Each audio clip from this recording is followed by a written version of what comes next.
Welcome back, DIYers. In today's video, I want to show you how to fix the error code P0308. This really can fix any of the 300 error codes. So I'm going to show you what we're going to do. So let's go ahead and dive in.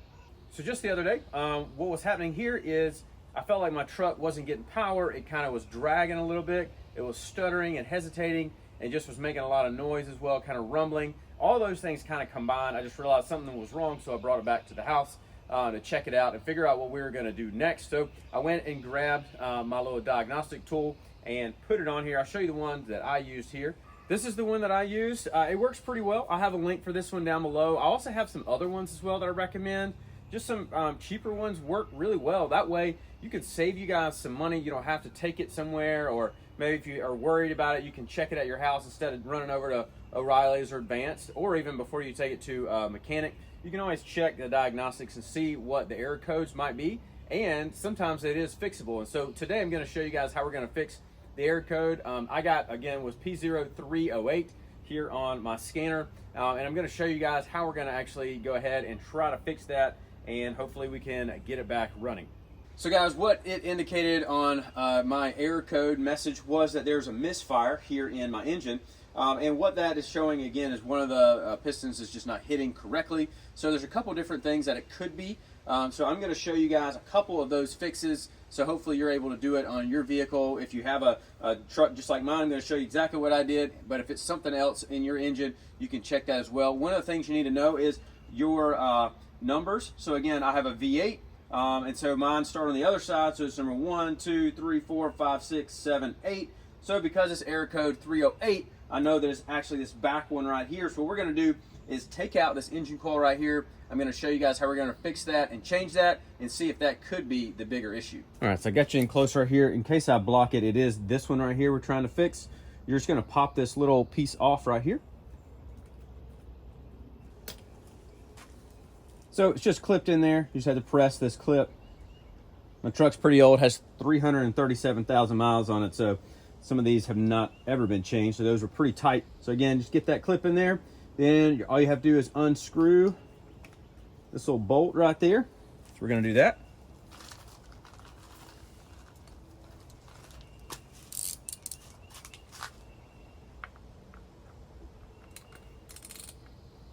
So while I'm unscrewing this, just a reminder, if this video is helpful, feel free to leave a like and subscribe. I also will have links for the items that I use down below. You can check them out down there. And remember, if you do have a different vehicle, you can still do this. It'll just look a little bit different on yours than it does in mine. Always keep up with these.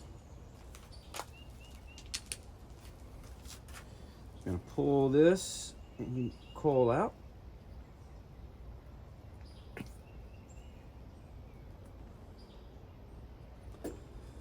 So it's gunked up pretty good there. Also has a crack in it, you can see. Probably the big issue right there. Crack running down there. So we're gonna grab a new one of these and check it out. All right guys, so another thing you can do while you have this open, one thing you can check out is you have a spark plug down in there. So one thing you can do is just buy a new spark plug. They're not super expensive. You can buy one. You can change it out while you're doing this. That could be your issue. Could be your spark plug. We know from my broken ignition coil over there that it is going to be that as part of it. But one thing you can do is just grab your spark plug. You're going to need a certain type of ratchet and socket here. So you want to make sure that you get this type of socket. I will have a link down below if you're interested. But all you have to do is just pull that out. You can buy a new one, or you can even test that one if you want to. But pull it out. Put a new one in, and then again, you're going to need one of these. What this does, it actually has like a little rubber piece in there that's going to help grab it once you're trying to pull it out. But once you want to put that back in, and just be real gentle with it, you don't want to cram it in there. You can put it back in there and just make sure it's tight, and then you can put your ignition coil back on top of that. So we're going to check that one out and go ahead and put my new coil in there and see how it does. Another thing you want to do is put a little dielectric grease in there. It actually came with this coil pack right here, and so what I'm going to do is go ahead and put that back in there and slide it in, and we'll see if that was the issue. Another quick thing, if you want to test this, maybe you're at your house trying to figure out what's going on, one thing you can do is pull one of these off of another option or another side, and you could try to drive it again, and then if it messes up, like say the error code comes back P0308, you know it's this one, but when you switch it out, then the error code turns into a 307 or whatever with the one you switched out. Then you know that it's that engine coil pack right there, so you can switch that out. And so all I'm doing right here is just putting the bolt back in there. Again, it was just a 10mm socket, so it's super easy to use that. So all you do is put that back in there and just make sure that it's tight. You don't have to, again, force it in there or anything. Just make sure it's tight and that it's not going to go anywhere. All right, there you go. Tighten up. And then just connect this back. All this is just a push connect. And then we're gonna check it back out. All right, guys, so I just drove it around a little while, just checking it out, make sure everything works and there's no more skipping, there's no more of those type things, and it's not running rough.